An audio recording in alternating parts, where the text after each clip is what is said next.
Ta'ee kan hin beekne yeroo jalqabaatiif ta'uuf kan jiru caamsaa 7 bara 2016 biyyis Aljamaam United Arab Emirates bakkisaas Al Royal Hotel galgala keessaa sa'a 7 kaasee qophii addaa artistoota Oromootiin qophaa'ee jira.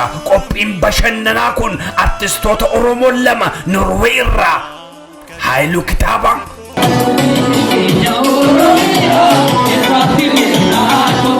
Hirphaa Gaanfuree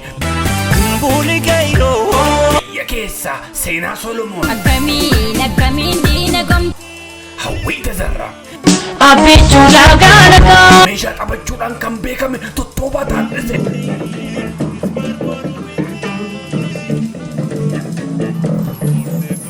bakka sanatti arganii ilmaan Oromoo bashannansiisuuf qophii isaanii raawwatanii jiru. Marree isiniif dhuftanii irratti hirmaachuudhaan artistoota Oromoo akka jajjabeessitan isiniin jedhu.